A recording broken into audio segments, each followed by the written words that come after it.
à toutes et à tous, c'est Philippe des Curious Buzz et bienvenue à ce premier épisode de la saison 2 des Curious Buzz. Nous revenons après une première saison fascinante. Nous avons eu l'occasion de rencontrer des entrepreneurs hommes et femmes qui ont eu le courage de se lancer dans leurs projets, dans leur vision pour essayer de changer les choses au Fénois et ailleurs.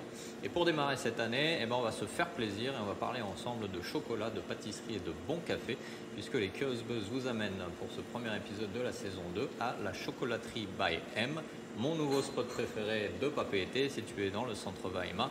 Un endroit non seulement confortable, accueillant, mais en plus où les chocolats et le café sont à tomber par terre.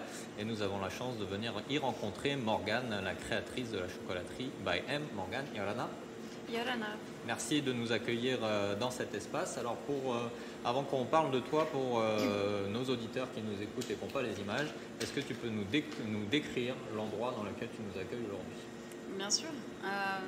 Ici, on est dans un espace ouvert où chaque client qui rentre sent le chocolat déjà, puisqu'on fabrique le chocolat sur place et tout le laboratoire de fabrication et de transformation est visible de tout le monde. Donc c'est un espace qui est quand même assez cosy. J'ai voulu un espace un peu moderne, mais tout en simplicité, et un endroit où chacun et chacune puisse profiter d'un petit moment de gourmandise en observant nos chefs en train de fabriquer le chocolat ou la pâtisserie. Quand tu dis nos chefs, c'est toi aussi, puisque tu fais oui, voilà. aussi le chef chocolatier. Derrière toi, une super machine à torréfaction, c'est ça? C'est ça. Donc on a vraiment toutes les machines qui permettent d'obtenir la matière soyeuse qu'est le chocolat. Et cette transformation commence par la torréfaction. Donc là, on va venir griller les fèves en fait pendant une vingtaine de minutes à environ 120 degrés. Et après, on a toutes les petites machines qui nous permettent de concasser les fèves, d'enlever la peau qui est sur les fèves, et après de venir mixer les fèves de cacao pour obtenir justement ce chocolat liquide. D'accord, ok. Alors si c'était aussi simple, ça se saurait, mais il y a aussi un talent derrière qui vient avec. Alors justement, puisqu'on parle de talent, est-ce que tu peux rapidement te présenter à nos auditeurs et présenter un petit peu ton parcours? Pas de souci. Donc moi, je suis issue d'un baccalauréat général économique et social. À la suite de ça, je suis partie en BTS diététique.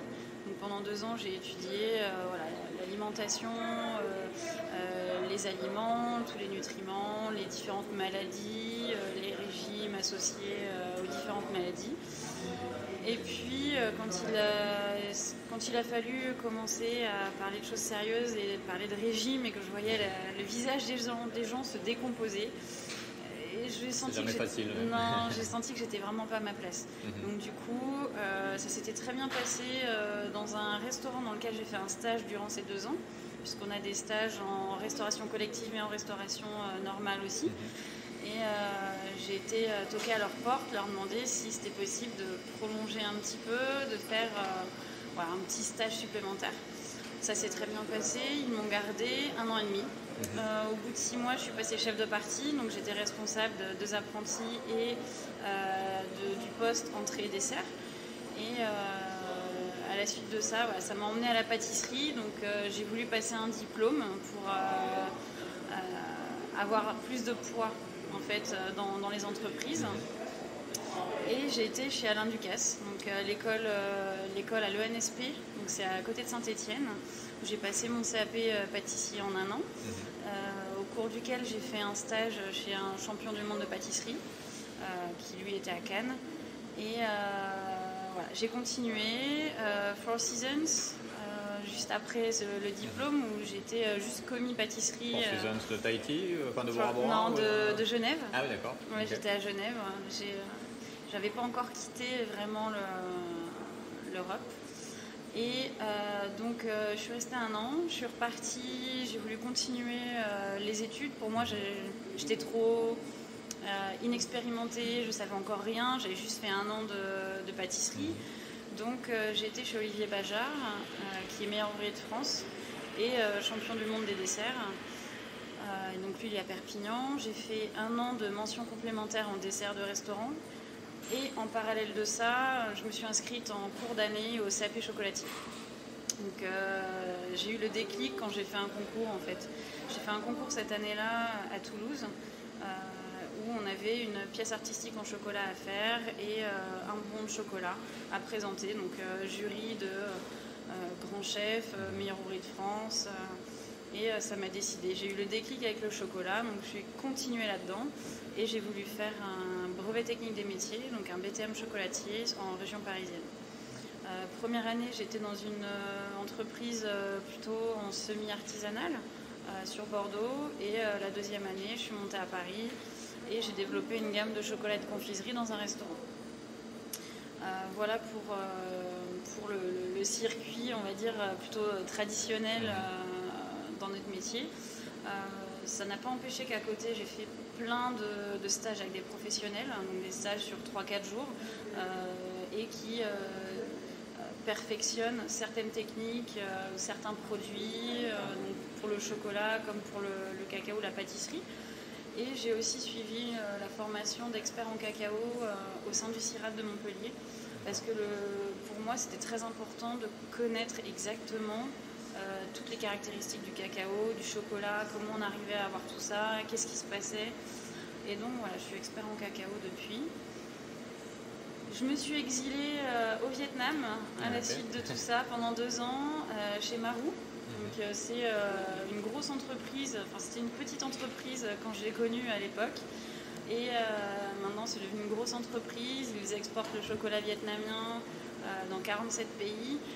Ils ont 3 boutiques au Vietnam, donc 2 à Saigon et une à Hanoï, et j'ai ouvert celle de Hanoï. J'ai formé 25 jeunes de tous horizons au travail du chocolat, du service, de la pâtisserie. Donc voilà, pendant 2 ans, j'ai fait ça.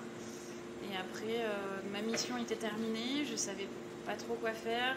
J'avais toujours eu dans l'idée de revenir en Polynésie. Je suis revenue un mois en vacances chez ma sœur. Et là, ça a été le déclic. Je suis partie un petit peu partout, j'ai cherché un peu de cacao. J'en ai trouvé suffisamment pour faire un petit essai dans la cour arrière de ma sœur. Et j'ai fait goûter le résultat en France à des mentors, à des grands chefs.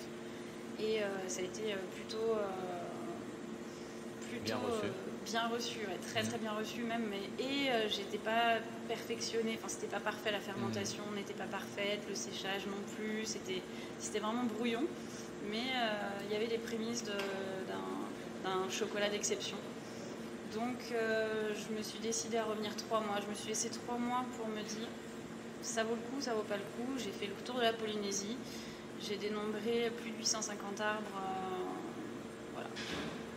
possibles à exploiter. Et je me suis lancée. D'accord. Okay. Voilà. Et ben voilà. Et donc la chocolaterie Bahem aujourd'hui. C'est ça. Donc un parcours où tu as été un peu puisé à droite à gauche les inspirations, les compétences, les idées.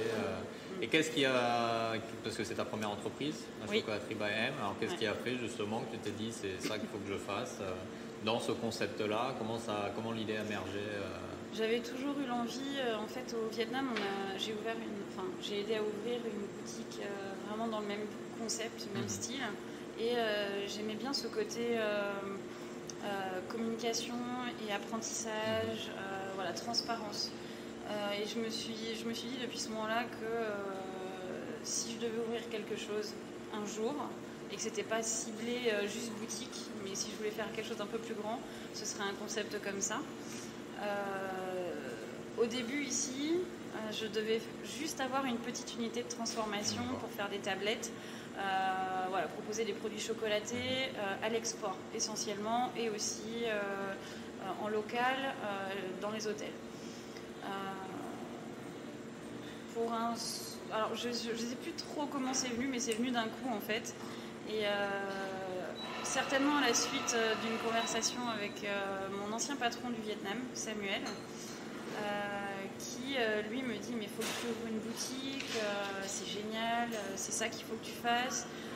Donc j'ai commencé à monter un dossier, ça m'a trotté dans la tête, j'ai essayé de penser à ce que je pouvais faire ici, comment je pouvais le faire. Et au final, je me suis rendu compte que ça apportait quand même une certaine liberté dans la proposition et dans la palette de choix de chocolat pour les clients et pour nous. Du coup, c'est vrai que là, on peut proposer des boissons chaudes, des boissons froides ou des pâtisseries à déguster sur place dans un environnement qui est quand même assez sympa et où surtout, voilà, on arrive à communiquer sur notre métier. Du coup, voilà, c'est venu comme ça. C'est quasiment un coût commercial en plus de... Alors, c'était pas du tout mon objectif. Moi, je voulais vraiment commencer petit, puis après faire comme eux, parce qu'eux, ils ont commencé en faisant du chocolat, et puis après, ils ont grandi, ils ont ouvert une boutique. Je voulais vraiment faire comme ça. Ça s'est fait autrement. Mais j'ai eu beaucoup de soutien de la part de Samuel, justement, de mon entourage, ça c'est sûr. Et voilà, au fil des rencontres, j'ai réussi à m'entourer correctement, ce qui n'a pas été facile, mais je ne regrette pas. D'accord. Donc, comme toujours, le parcours d'entrepreneur, c'est un peu de hasard, un peu de coïncidence et beaucoup de détermination également. Ouais. Alors, ce qui est intéressant aussi dans ton projet, c'est que ton activité suppose d'avoir une filière locale de chocolat pour soutenir ton business. Donc, comment est-ce que tu as appréhendé cette problématique? Et quels sont les challenges liés au contexte local du marché du cacao? Parce qu'on sait qu'il y en a, mais ça a jamais, de ma connaissance, ça n'a jamais vraiment été organisé. Comment tu as approché ce défi? Alors, moi, mon objectif, c'est redévelopper la filière cacao ici. Donc ça a été mon tout premier objectif, en sachant que la production locale n'est pas suffisante pour faire vivre une entreprise. Donc, il a fallu trouver une solution et pour se faire connaître et pour pouvoir proposer et par la suite avoir suffisamment en terrain, en arbres et motiver en fait les locaux à replanter, il a fallu développer la gamme. C'est-à-dire que nous, on est pour l'utilisation locale, mais c'est pas suffisant. Donc, j'ai réfléchi à un moyen d'accompagner et de compléter cette gamme en faisant venir du cacao d'autres îles du Pacifique. Donc Vanuatu et Salomon. Donc c'est grand Pacifique, c'est loin, mais ce sont des îles et on a des terroirs bien distincts et différents. Donc ça devient très intéressant au niveau de la comparaison de chaque chocolat. Ça fait partie de l'éducation. Donc moi, mon projet, c'est d'avoir du terrain. Pas à moi, mais trouver du terrain. Planter du cacao, mettre en place une vraie plantation. Donc, par contre, ça nécessite beaucoup de terrain. Il faudrait environ 30 hectares. Et mon objectif, c'est de faire reconnaître la Polynésie comme pays producteur de cacao. Donc ça, c'est un travail de longue haleine. Là, j'ai juste envoyé un batch de fèves de cacao dans un organisme de certification en Europe. On aura la réponse d'ici le mois d'octobre si on est qualifié, si on fait partie des 50 meilleurs pays producteurs de cacao, où la qualité est essentielle. À partir de ce moment-là, je pense que ce sera plus simple ici pour moi d'aller voir les autorités locales, dire voilà, moi mon projet c'était ça, j'ai fait ça, on peut faire ça. Je ne peux pas y arriver toute seule. J'ai besoin d'un coup de main au niveau des terres, de l'organisation. Je vais avoir besoin d'un ingénieur agronome. Je vais avoir besoin de beaucoup de monde sur place pour entretenir et gérer la plantation. Donc moi, c'est vraiment un objectif. À travers ce magasin, cette marque et ces produits qu'on propose, c'est vraiment un travail qu'on fait vraiment en amont pour amorcer le cacao tahitien, en sachant que les métropolitains le connaissent déjà. D'accord. Donc c'est vraiment la création de marché au-delà de la création d'entreprise. C'est utiliser les leviers de l'entrepreneuriat pour développer une filière qui derrière va générer de l'activité. Moi, en fait, ce que je veux, c'est mettre au service du territoire, si je peux dire, mes compétences pour pouvoir aider au développement d'une filière qui a été oubliée, qui a été créée mais oubliée. Il y a vraiment un gros potentiel en Polynésie pour ça. Et voilà, moi je suis implantée ici maintenant, je ne bougerai pas et on va développer, ça prendra quelques années, mais on va réussir à le développer et au final pouvoir exporter et proposer sur le marché international le cacao brut pour la vente extérieure. Donc ce serait plus sur l'exportation avec évidemment, on pourrait fournir les chocolatiers locaux pour la transformation comme Couleur Cacao ou d'autres qui sont en train de se monter. Donc c'est vraiment pas pour me garder pour moi ou pour ma marque ou en faire une exclusivité, c'est vraiment pour développer, que tout le monde puisse y avoir accès parce que c'est un cacao de très grande qualité. D'accord.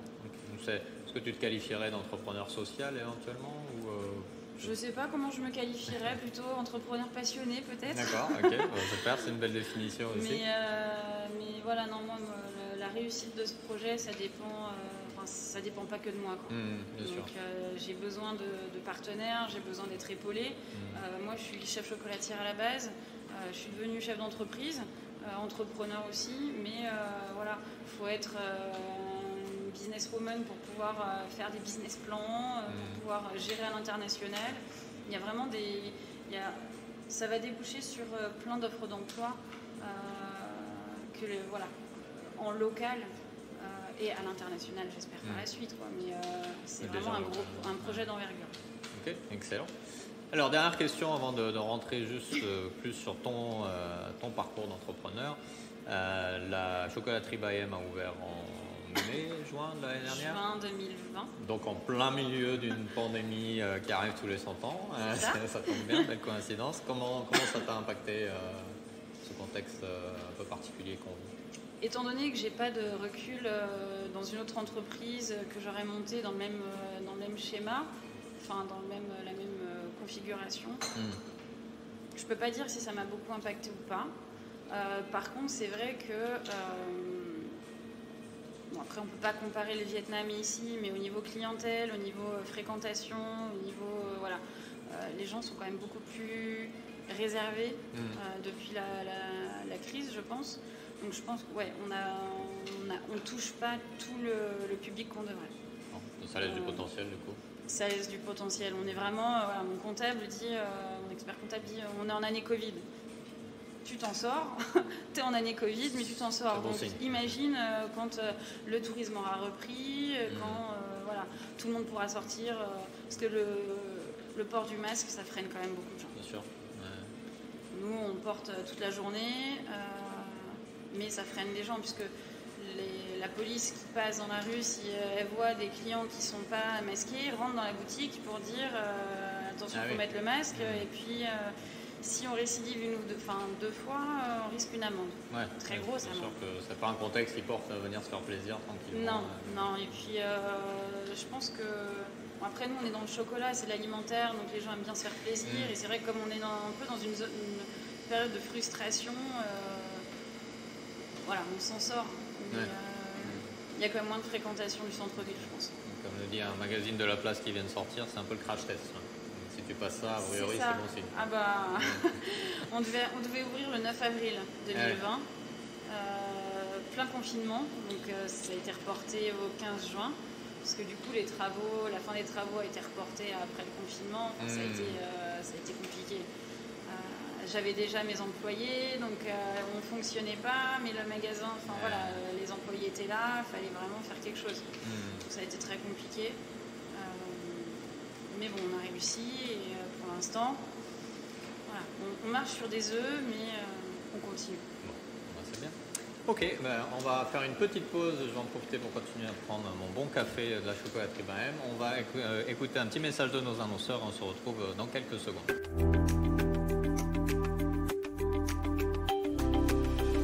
Yaorana, c'est Morgane de la chocolaterie by M. À l'occasion de la Saint-Valentin, la chocolaterie vous propose une sélection spéciale. Découvrez un entremets tout en douceur hibiscus gingembre framboise, des bonbons de chocolat à la gelée d'hibiscus sur une ganache gingembre et une tablette de chocolat au praliné lavande.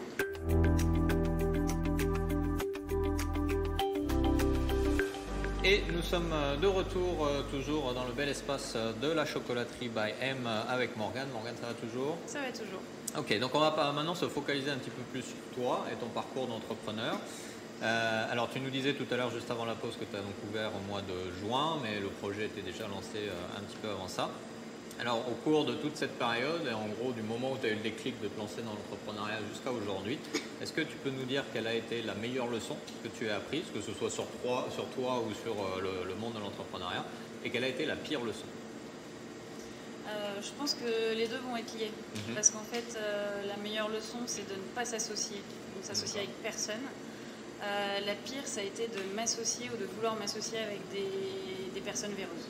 Ah, voilà. Est-ce que tu veux nous en dire plus ou Pour l'instant, c'est encore, trop frais, mais ça a été peut-être la pire année de ma vie. Je pense que ça doit être pire qu'un accouchement normal. Se retrouver, être de bonne foi, être passionné, faire confiance à des personnes qui viennent te chercher pour telle ou telle compétence, qui sont intéressées par un projet, vraiment, qui s'investissent dans ce projet. Ouais. Et au final, voir que on vient à te faire du chantage, à vouloir te prendre ta boîte, à vouloir te faire couler, parce que c'est clairement ce qu'ils essayent de faire depuis le mois de septembre. C'est très dur. Oui, franchement, c'est très dur. J'avais pas les épaules pour ça. J'étais pas préparée. À l'école, on nous prépare pas à ça. Être entrepreneur, je pense qu'il vaut mieux être entrepreneur tout seul. D'accord. Vaut mieux être seul que mal accompagné. Oui, ça a été clairement le cas. Parce qu'au final, c'est un projet très coûteux. Oui. Et tous les petits à côté où je dois me défendre. Je dois défendre la boîte, elle coûte très cher pour des personnes qui n'en valent pas la peine. Et c'est vraiment éviter de s'associer si on peut. D'accord. Ou alors, il faut vraiment bien blinder les pactes d'associés. Il ne faut pas laisser traîner l'administratif. C'est vraiment, il faut que ce soit suivi. Pour des personnes inexpérimentées comme moi et qui font confiance, crédules, je pourrais même dire. Parce qu'on l'est pas tous un peu de toute façon. À certains degrés. Mais il y en a qui ont déjà dans leur entourage la vision de parents qui ont réussi dans l'entrepreneuriat, ils ont de l'expérience, ils ont plein de choses. Il faut vraiment faire très très attention et éviter de s'associer. Comme je dis souvent, si on est capable de se faire confiance à l'oral, on peut se faire confiance sur le papier et signer dès le début pour éviter les problèmes éventuellement. Ouais. À partir du moment où on a un projet solide, qui est cohérent, toujours revoir à la baisse le business plan, au moins on n'est pas déçu. Ouais. À partir de ce moment-là, si les banques suivent, que le projet est solide et qu'on a les reins solides au niveau de l'expérience et de tout ce qu'on veut proposer, il n'y aura pas de souci. Il ne faut pas s'associer. Okay. Alors, peut-être que la question suivante va être un petit peu liée, mais se lancer dans l'entrepreneuriat, ça nécessite de dire non à certaines opportunités de carrière, de profession, etc. Est-ce que tu as dû faire des sacrifices à partir du moment où tu as décidé de te lancer ou globalement ça a été quand même... Le plus gros sacrifice a été de quitter la France peut-être, de se dire que pendant 2-3 ans, on n'allait pas forcément revenir trop souvent voir la famille et les amis. Ouais. Mais sinon au niveau des sacrifices, évidemment on en prend lourd sur le dos, forcément quelques emprunts. Donc oui, il y a eu des sacrifices. Sacrifice de temps, non, c'est pas vraiment un sacrifice puisque c'est notre boîte, c'est que c'est pour nous. On travaille plus pour quelqu'un, mais on travaille vraiment pour nous. Donc au final, au niveau des heures, on les compte pas. Ici, je suis là avant l'ouverture, je suis là jusqu'à quasiment la fermeture et après ça continue à la maison avec toute la compta, les factures, tous ces trucs à gérer. J'ai pas encore de famille, j'ai pas encore d'enfants, donc c'est quand même assez libre. Ouais. J'ai pas de contraintes d'horaire, j'ai pas... Non, au niveau sacrifice, vraiment, ce qui a été le plus dur, c'est peut-être couper le lien avec la France. Ouais.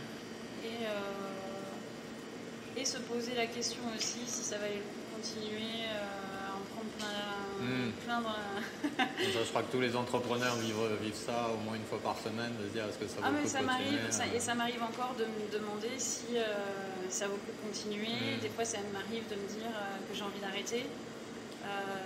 Ça dure pas longtemps, évidemment, parce que quand on croise des clients, je sais rien, un Carrefour Puna, c'est de la chocolaterie, c'est trop bon, j'ai trop adoré ça. Et ça fait quand même plaisir de voir que nos produits, ce qu'on a créé et ce qu'on propose et ce pourquoi on se bat, ça fait plaisir. Donc on continue quand même. Il faut savoir se trouver sa motivation du coup. C'est ça.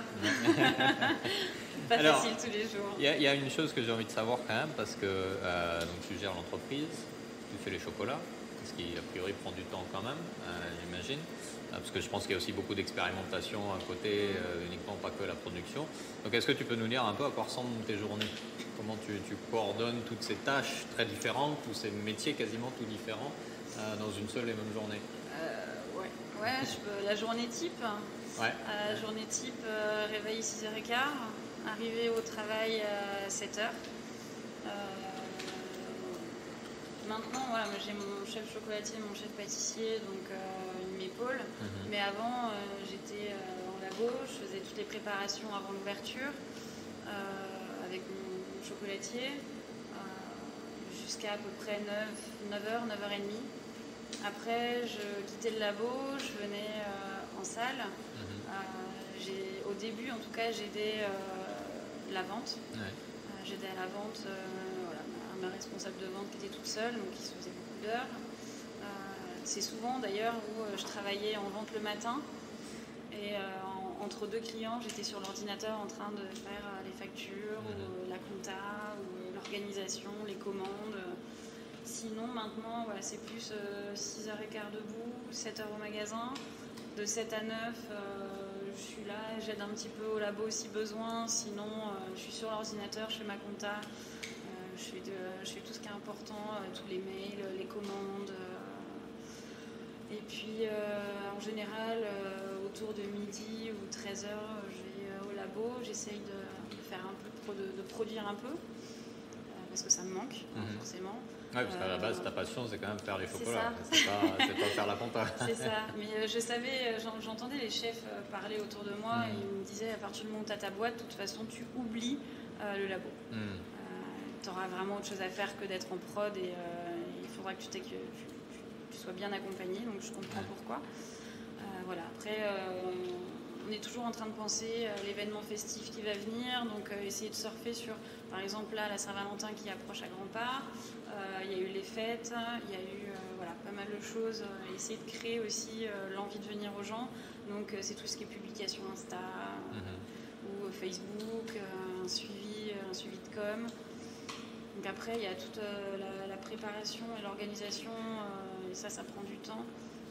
J'ai une responsable marketing qui m'aide pour tous les emballages, les étiquettes, le marketing, les photos. Donc il y a des séances photos, il y a tout ça. Et puis il y a les rendez-vous aussi qu'il faut intercaler. Donc il faut aller à la banque, il faut aller chez l'avocat, il faut aller ici, il faut aller là. Rendez-vous avec les fournisseurs. En fait, et entre-temps, il y a tous les clients qui viennent et qui veulent me parler, qui sont contents, machin. Il faut s'en occuper un petit peu aussi. Donc des journées bien rythmées qui se terminent maintenant autour des 5h, 4h30, 5h du soir, ici en magasin. Entre-temps, voilà, je relaie en général, j'essaye de relayer pour la pause déjeuner mes vendeurs. Et puis, je suis essentiellement sur l'ordinateur, sur les dossiers, sur tout ça. Rentrer à la maison, on va dire 17h30 à la maison. Donc là, c'est toutes les tâches ménagères qui viennent se greffer. Et une fois que tout est fait, on se pose sur le canapé et puis...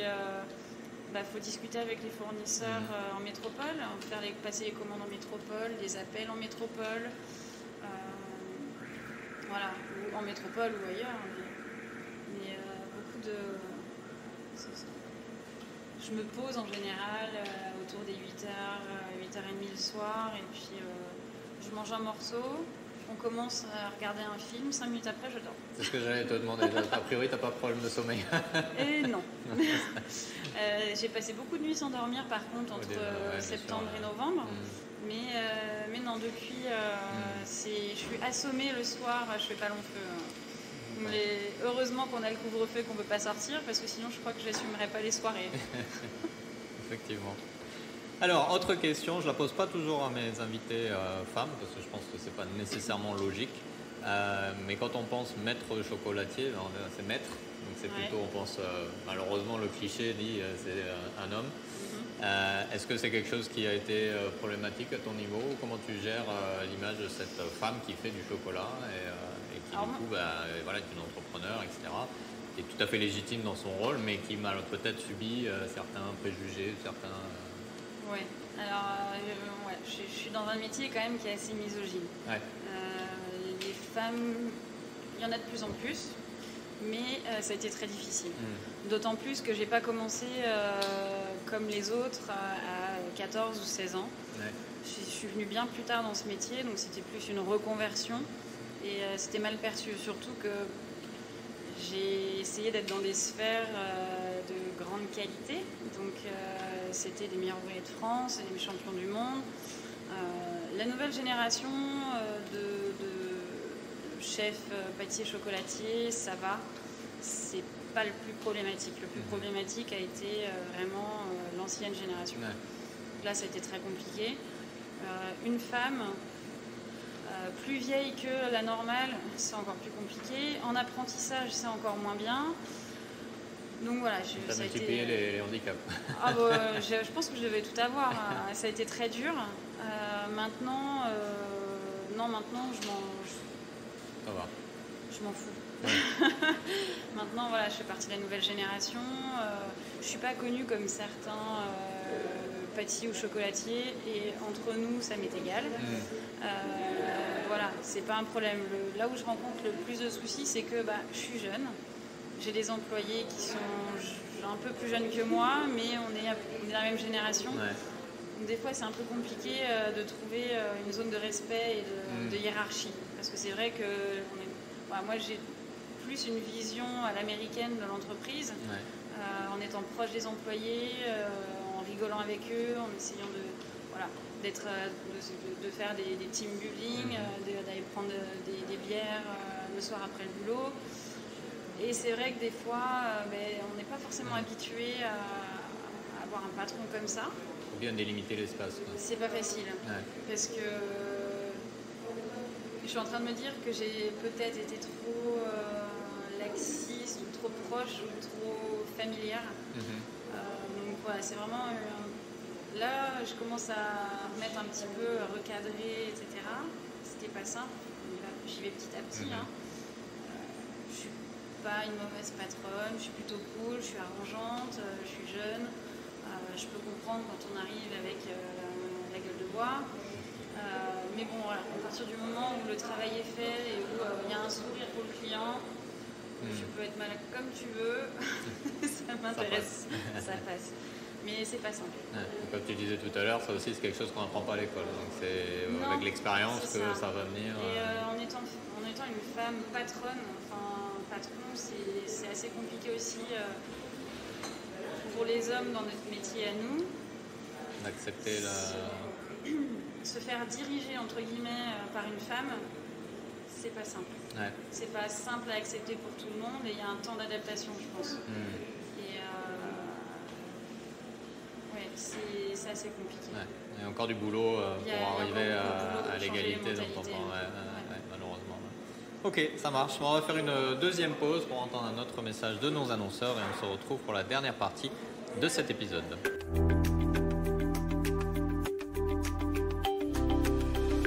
Bonjour, c'est Morgane de la chocolaterie. Vous allez aussi adorer le petit panier à offrir à votre chère et tendre. Un petit panier fait main par une mamie du marché, une bougie au chocolat, une boîte de chocolat Saint-Valentin et la tablette assortie. De quoi passer une excellente soirée. Vous pouvez retrouver toutes nos offres sur notre page Facebook, La Chocolaterie by M.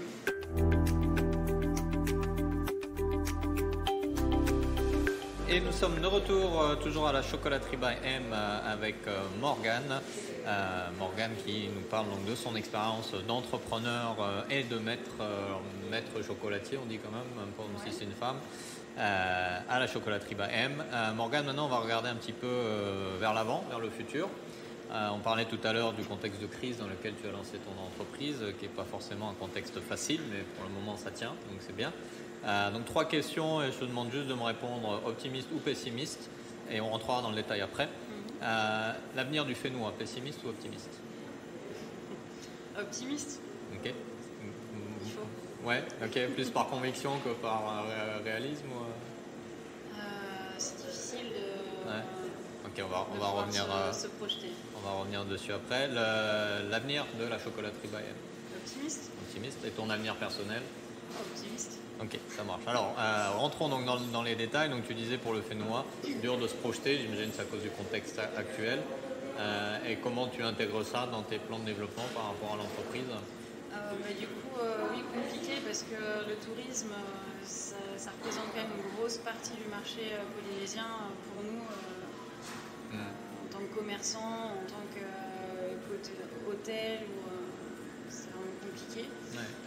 Mon business plan était basé aussi sur le travail avec les hôtels. Donc, baisse de fréquentation, il y a moins de projets, c'est pas le bon moment pour aller les voir, les démarcher, proposer des produits.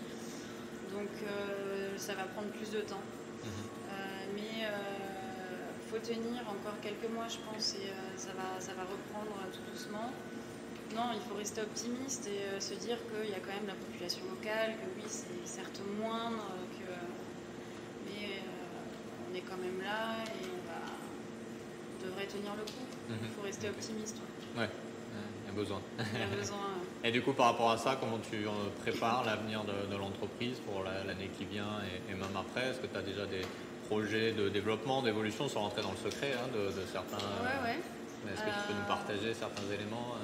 Alors oui, un élément qui est très important, je trouve, et dès que j'ai l'occasion, j'en parle, c'est le partenariat qu'on a avec Air Tahiti Nui.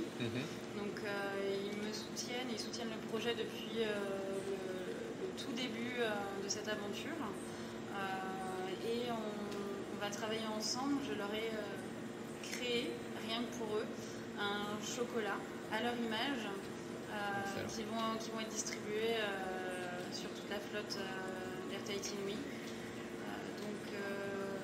Voilà, Air Tahiti Nui, c'est vraiment, il y a des entreprises locales qui nous permettent aussi certaines facilités. Ils ont toujours été là et je les remercie. Là, j'imagine du coup que c'est quand même une sacrée augmentation au niveau de la production. Alors comment parce que tu ne produis pas tout ici, si, tout est produit vraiment dans le magasin. C'est une question d'organisation. Ça va représenter quelques centaines de tonnes de chocolat par an, le marché avec Air Tahiti Nui. Mais ça va être très sympa. Je leur ai proposé de leur faire un moule en forme de fleur de tiare. Donc ça va être une production spéciale Air Tahiti Nui. Ça va être une journée par exemple, on va faire que ça. D'accord. Et puis voilà, c'est leur renvoyer l'appareil, de leur créer un produit made in Fénois pour leur prestigieux comme leur compagnie. Donc non, c'est une organisation relativement simple pour un laboratoire de fabrication.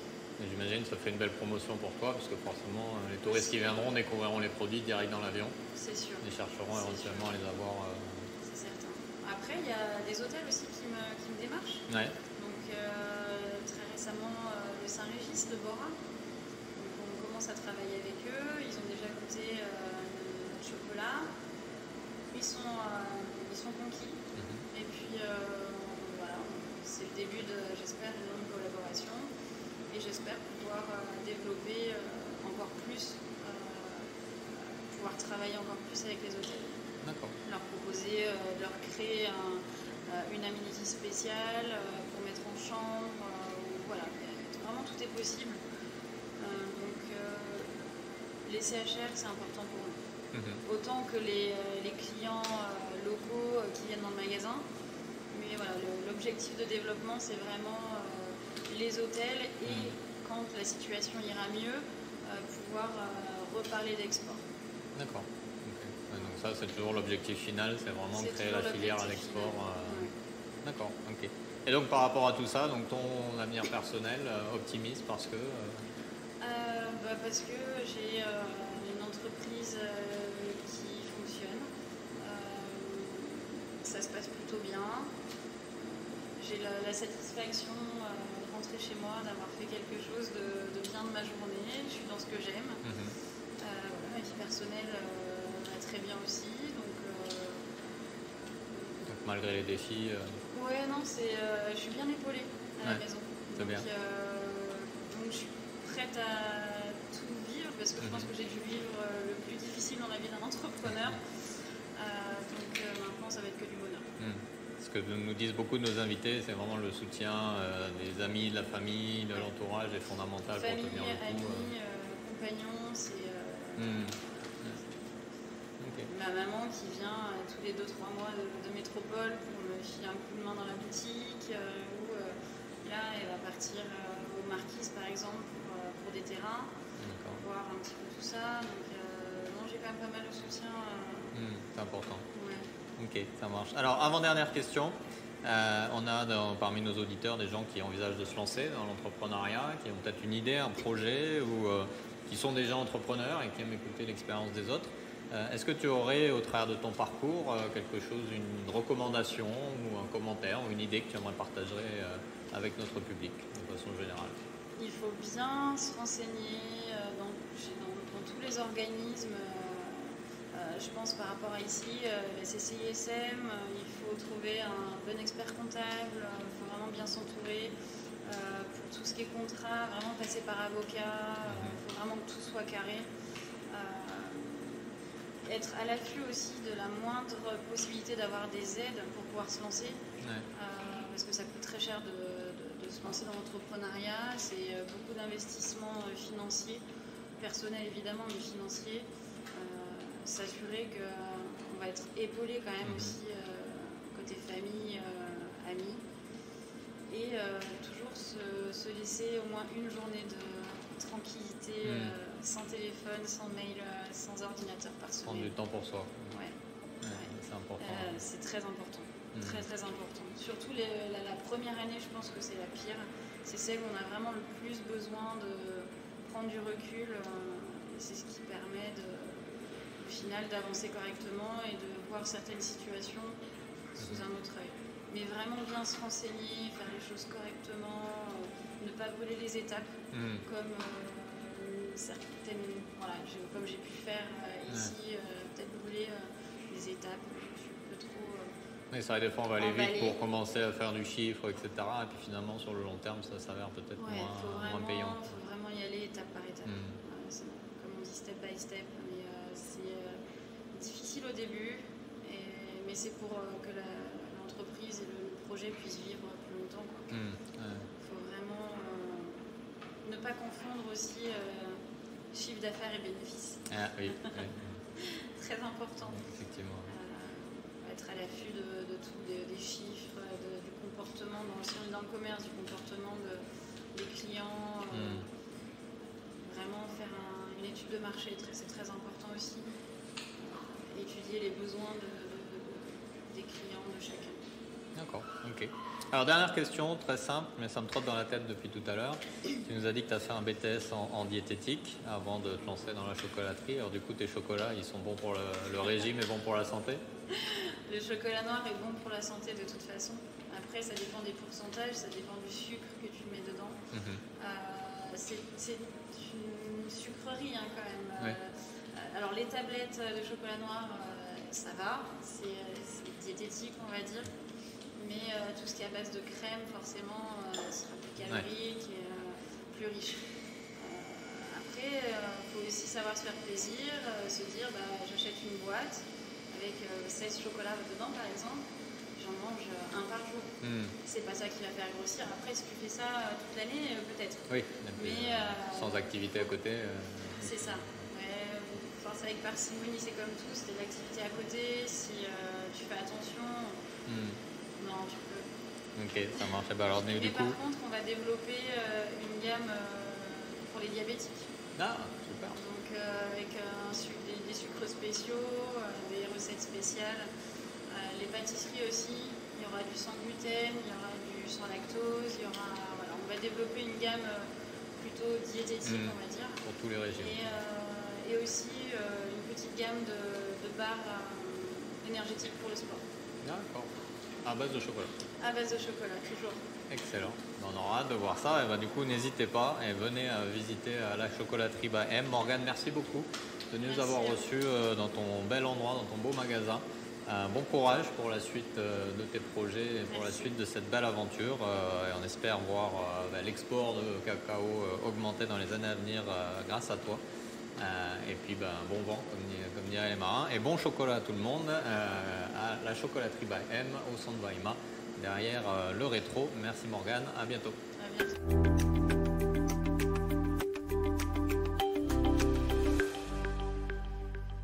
Et voilà, c'était donc le premier épisode de la saison 2 des Curious Buzz. Je suis très heureux de te retrouver pour cette nouvelle saison et de continuer à te faire découvrir des profils d'entrepreneurs inspirants qui, quels que soient les obstacles, continuent à essayer de développer notre Fénois. Et parce que c'est le début de la saison, il me paraissait pertinent de commencer en gourmandise avec du chocolat. Avant de te laisser, j'ai un petit service à te demander. Ce podcast existe grâce à son public.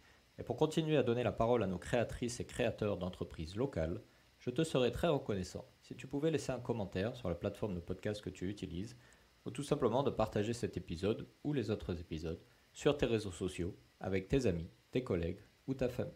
C'est ainsi, grâce à toi, que les Curious Buzz pourront continuer à porter haut la voix des entrepreneurs polynésiens et je t'en remercie. Quant à moi, je te retrouverai très bientôt pour un nouvel épisode, un nouveau profil, un nouveau projet et toujours beaucoup d'inspiration. A très bientôt, Nana!